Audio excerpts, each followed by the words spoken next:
1 Samuel chapter 10.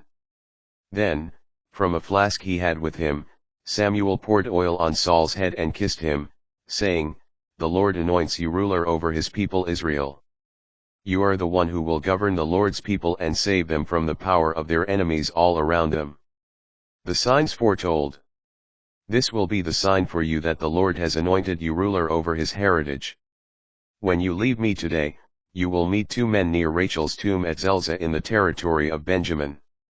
They will say to you, "The donkeys you went to look for have been found." Now your father is no longer worried about the donkeys, but is anxious about you and says, "What shall I do about my son?" Farther on, when you arrive at the oak of Tabor, 3 men will meet you as they go up to God at Bethel. One will be bringing 3 young goats, another 3 loaves of bread, and the third a skin of wine. They will greet you and offer you 2 elevated offerings of bread, which you should accept from them. After that you will come to Gibeath Elohim, where the Philistine garrison is located. As you enter that city, you will meet a band of prophets coming down from the high place.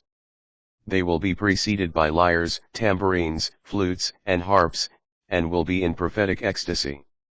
The Spirit of the Lord will rush upon you, and you will join them in their prophetic ecstasy and will become a changed man.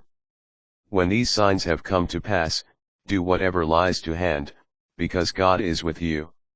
Now go down ahead of me to Gilgal, for I shall come down to you, to offer burnt offerings and to sacrifice communion offerings. Wait 7 days until I come to you, I shall then tell you what you must do." The signs come to pass. As Saul turned to leave Samuel, God changed his heart. That very day all these signs came to pass. From there they arrived at Gibeah, where a band of prophets met Saul, and the Spirit of God rushed upon him, so that he joined them in their prophetic ecstasy. When all who had known him previously saw him in a prophetic state among the prophets, they said to one another, "What has happened to the son of Kish? Is Saul also among the prophets?" And someone from that district responded, "And who is their father?"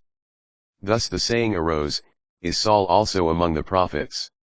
When he came out of the prophetic ecstasy, he went home. Silence about the kingship. Saul's uncle asked him and his servant, "Where have you been?" Saul replied, "Looking for the donkeys. When we could not find them, we went to Samuel." Saul's uncle said, "Tell me, then, what Samuel said to you." Saul said to his uncle, "He assured us that the donkeys had been found."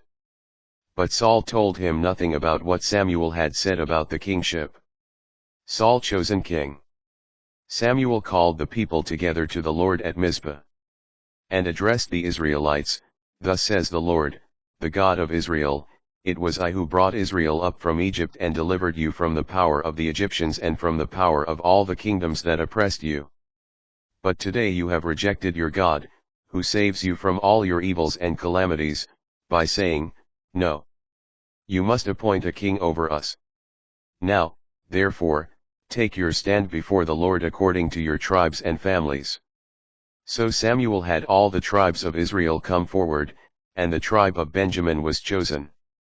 Next he had the tribe of Benjamin come forward by clans, and the clan of Matri was chosen, and finally Saul, son of Kish, was chosen.